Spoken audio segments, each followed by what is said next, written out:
Okay, and welcome back to the now top 5 of my top 10 favorite Batman villains list, Redux.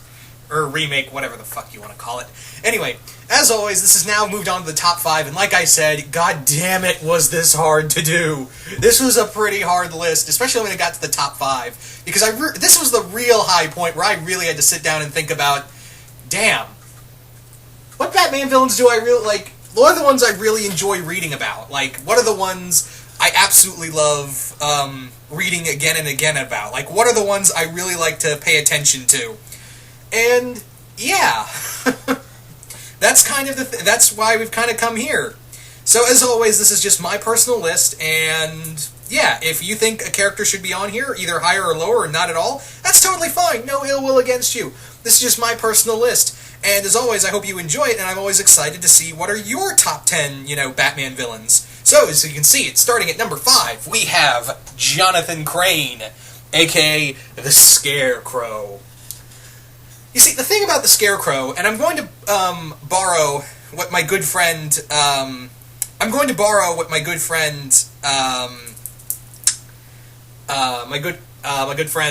Shades at Night said. Why did I forget the name?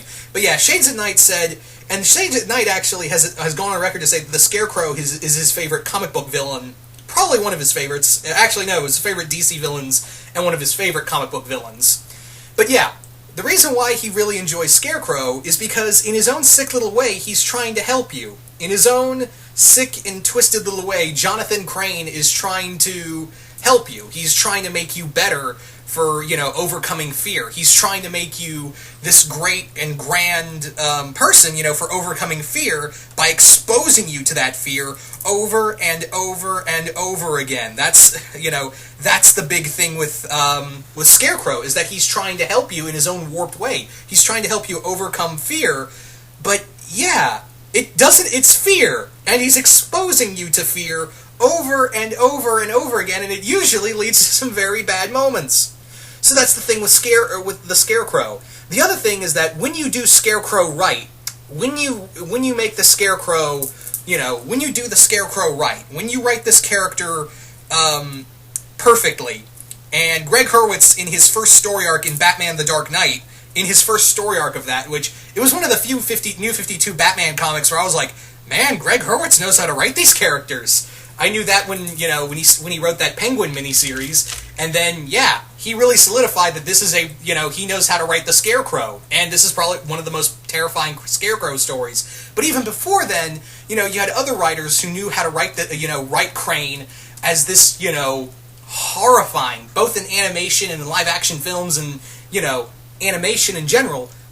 This character, if you write him correctly, can be the stuff of nightmares. If you can make him, if you can do him right, and even in goofy stories, he's a lot of fun to read. Because it's a guy who's all about your fears. This is a guy who has this mad obsession with fears, and we all have fears. No matter how many times we say, I'm not afraid of this, or I'm not afraid of that, Scarecrow is going to figure out what makes you afraid of the dark. He is going to figure it out, whether it be heights, or snakes, or spiders. He is going to figure it out, and when he does, there's not a damn thing you can do with it other than you're fucked. You are 100% fucked beyond all reason until Batman can come along and give you a cure. Which, yeah, that doesn't always happen, unfortunately. So you are stuck in this horrific state until either it wears off, which it probably won't, or, yeah, you're screwed. You are absolutely screwed, my friend, until someone can save you. But until then, you are in for a bad time. But yeah, Scarecrow, among other things, is just a lot of fun. I love characters that can play with fear, and yeah, Scarecrow was the granddaddy of all those characters from Marvel, DC, comics, and anime. All those types of characters that use fear against you, it all came from him. It all came from the Scarecrow. He is the originator of using your... there's been other characters before him, but let's be honest, every character that has since come after Scarecrow that use the whole fear tactics were all inspired in some way or another, were inspired by the Scarecrow. Yeah, again, there have been using fear as a weapon has not been an alien concept in comics, but let's be, like I said, let's be real here. a lot of those inspiration for all those other comic book characters, those other, those cartoon characters, anime characters, all types of other characters in television, whatnot. All of them, whenever a character uses fear, you can usually point to the originator of that idea to the Scarecrow, so you can thank him for that. Anyway, so there you go. At number 5, the Scarecrow. At number 4, as you can see, yes, the Joker. Now you're probably wondering, wait a minute, the Joker's only at number 4? What? Well, again, this is my list, so yeah. One of the major reasons of why he's not higher on the list is because, yeah, the Joker does get a little overexposed at times. However, the Joker, much like I said about Scarecrow, when you write him right, when you write him the right way, or now them the right way, he can be terrifying. He can be a great character. If you find the right person to, do a story with him. And now, and I'll get to the, the whole multiple Jokers thing, but for right now, let's talk about this.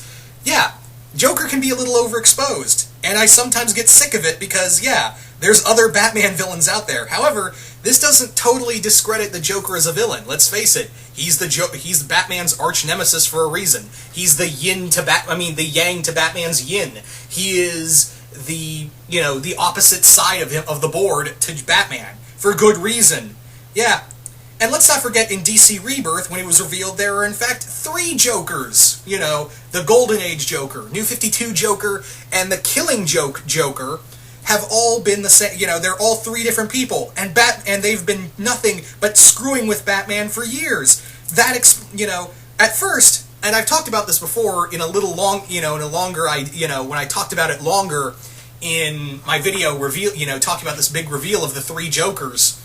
The thing is, with the 3 Jokers, at first I really didn't like the idea. I was like, no, that's not fair, that's not right, that's not fair, that's a dumb idea. And then I thought about it.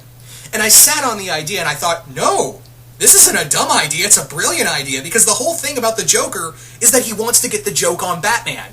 That's the big deal with him, is that he's always trying to find a way to get the joke on Batman. And what better joke to say, this whole time, he has been fighting 1 person, he's been fighting 3. He has been tackling 3 opponents at once. Ha fucking ha, Batman, we win.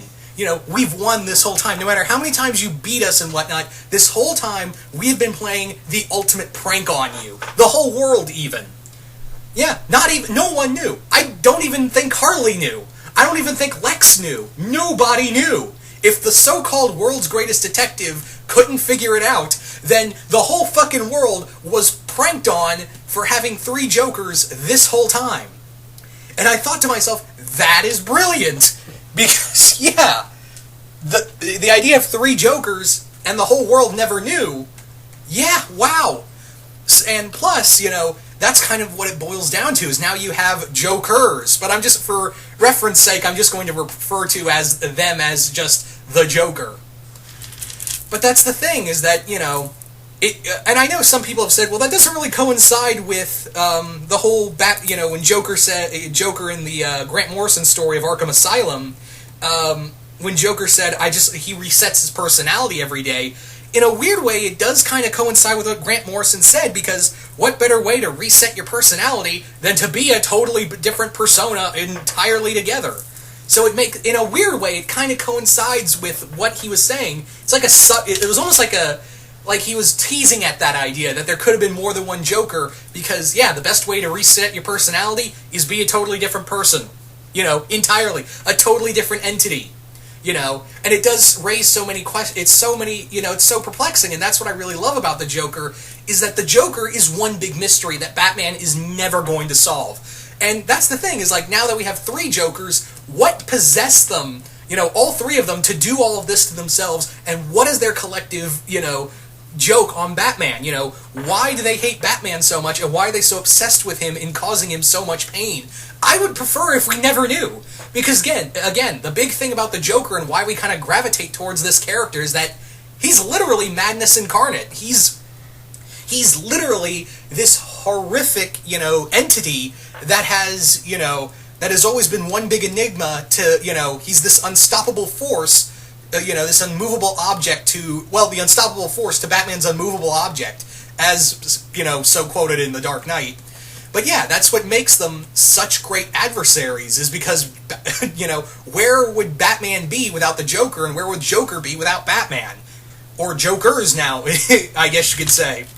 But that's the thing, is that, these two are so opposite of the board. The only reason why I kind of really thought about why they're still on top 5, don't get me wrong, that's still pretty high. But the main reason is not just the overexposure, it's just, again, this list was pretty hard, and the other 3 villains I kind of like a bit more, because again, I can get a little tired of Joker. But, yeah. In fact, he was actually going to be a little lower on the list, had it not been for this big reveal in the DC Rebirth. I was like, that's fucking brilliant. So, yeah, that's kind of why they're a little high, Joker's a little higher on the list, because, well, yeah, that got pulled out, and it really kind of made me really love the idea of the Joker again. So, yeah, the Joker, Jokers, I guess you could say, they were inevitably going to be on this list, because at one point or another, whether you're a Batman fan or not, at one point or another, you're going to think the Joker is an awesome character. At some point, in every villain list, you're going to see the Joker, because again, it really shows the whole multiple personalities, and now you have a reason to say, well, now there's multiple Jokers, why there's so many different incarnations of the Joker, because there's literally multiple incarnations of the Joker now. Anyway, so, yeah. Anyway, so there you go. At number 4, the Joker. You gotta love Mr. J. At number 3, the Demon's Head, Ra's al Ghul. Now, Ra's al Ghul, or Ra's al Ghul, pick your poison. The reason why, I've read more comics with him, back then he wasn't even on the list, but now that I've read more comics with, Ra's al Ghul, just call him Ra's al Ghul, because I'm gonna, get myself, I'm just gonna keep tripping up the words. But yeah, Ra's al Ghul, the reason why I dig Ra's al Ghul as a character is because there's, in a weird way, he's kind of right. In a weird, these days especially, you see so much hatred and, corruption and the world kind of poisoning itself. You really do think to yourself, man, I don't really condone what Ra's has to do to earn a new world order, but at the same time, I'm not really condemning it. I'm not really condemning it either. Because that's the thing, is that sometimes I look at you can't help but look at this world and see all the hatred, the violence, the corruption. You can't, tell me you look at the world and go, yeah, we could use a guy like, Ra's in charge for a little bit. So yeah, that's the the interesting thing. It's kind of like what I said about, but it's a little more extreme with Ra's instead of Victor, where you want to see Victor succeed in a weird way, and sometimes you do want to see Ra's succeed. God, I'm going to be calling him Ra's and Raz this whole time.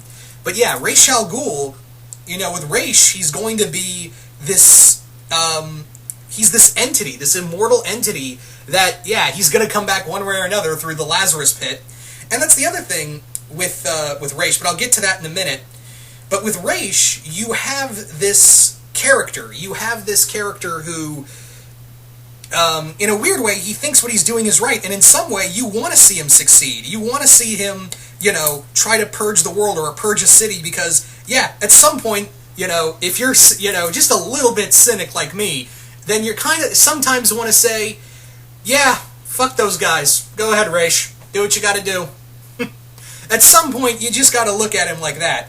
The other thing about Ra's, what I enjoy, is how, he builds this element of this kind of supernatural element, and this at the same time he's a crime enemy. It's also kind of like what I said about Clayface with Ra's, where, yeah, Ra's should not be a Batman villain. He's this immortal swordsman and head of an assassins group. He should be fighting someone like Dr. Fate, really. He should be more like a Dr. Fate villain or something to that extent.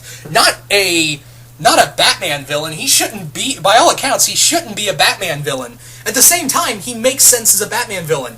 He's almost like, as once described, he's Batman's Moriarty. He's the Moriarty to Batman's Sherlock. He's this incredibly intelligent opponent, and at the same time, he has this interesting code of honor, and also, he has such a permanent tie with the Batman family through his grandson Damian. He's one of, his daughter Talia fell in love with Bruce, and yeah, there is, he's a Batman villain who has, blood ties to the Batman family. In a weird way, he is part of the Batman family. It's it's a pretty interesting combination with Ra's. And he's so intelligent, he's so articulate, and at the same time, he doesn't really feel superior. From one of the comics I've read, he never really considers himself like this grand high lord. He's just like, look, I gotta do this. I gotta wipe this world out. I gotta change it all over, or there's gonna be no world. Needs the many, the needs of the many outweigh the needs of the few. And guess what? The world is kind of a lot of many's. So I gotta do this. And yeah, again, I'm not really, I wasn't too keen on the Arrow we got in, the Ra's we got in Arrow. Other hand, Liam Neeson's Ra's, and also, who can forget David Warner's performance as Ra's al Ghul. So yeah, again, he, when I last did this list, he wasn't even on this list, but now he's found his way to third place. Yeah, he's just such an interesting character. The head of an entire organization, an immortal. By all accounts, again, he should not be a Batman villain, but yet here he is. Anyway, so there you go, guys. Ra's al Ghul.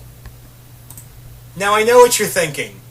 Killer Croc at number 2? Seriously? Killer Croc? Really? Croc?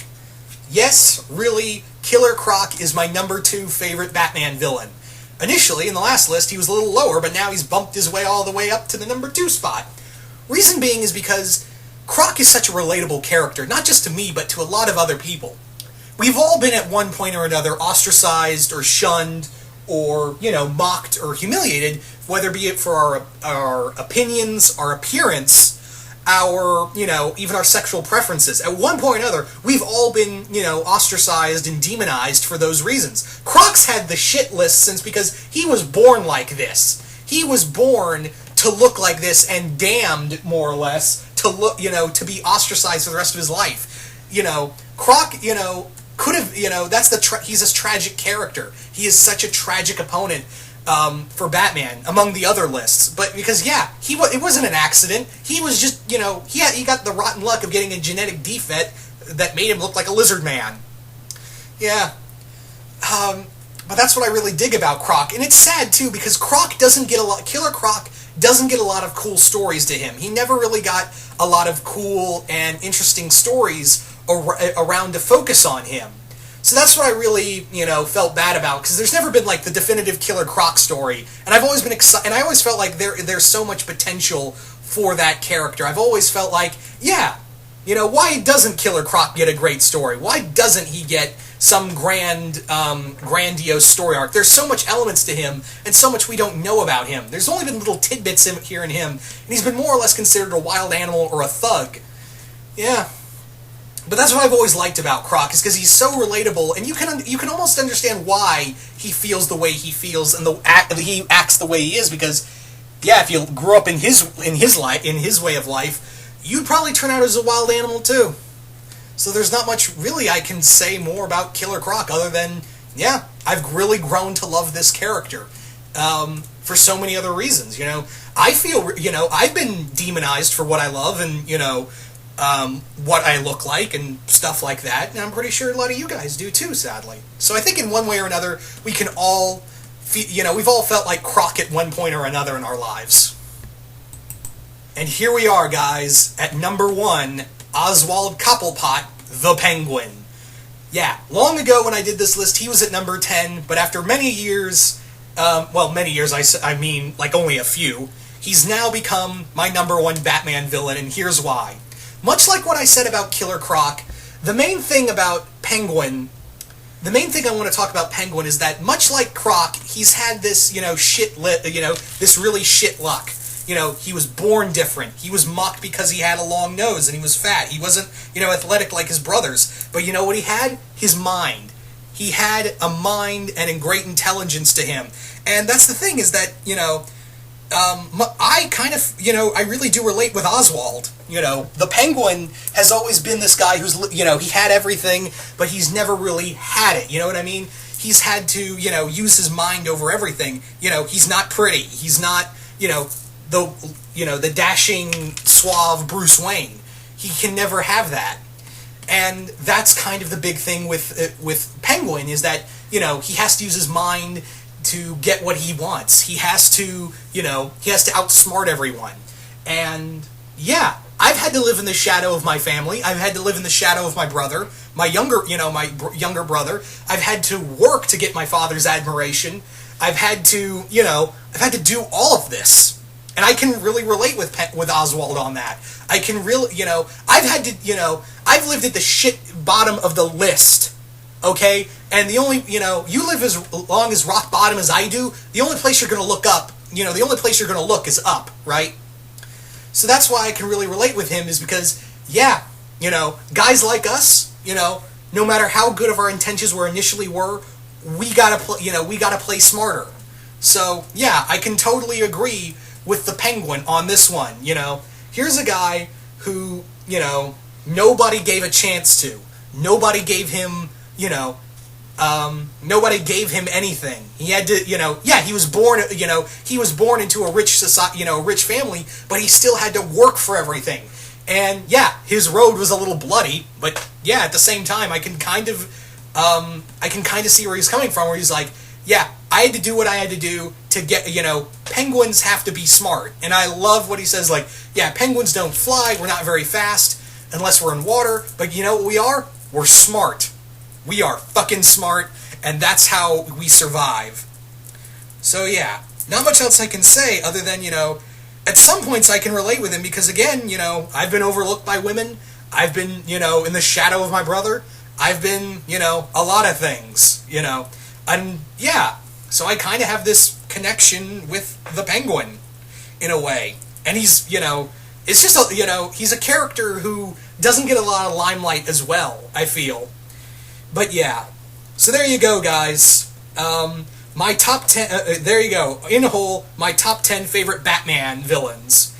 There you go. So you guys comment, once again, this is just my personal list, this is just how I like these characters, and yeah, you guys just comment below, let me know, what are your top 10 favorite Batman villains? As again, this is just my personal opinion, and how I like these characters. If you think a character should be higher or lower on the list, that's totally fine, no ill will against you. This is just my personal list, my personal opinion, and I'm always excited to see yours. But anyway, once again, hope you all enjoyed this, and I will see you guys later.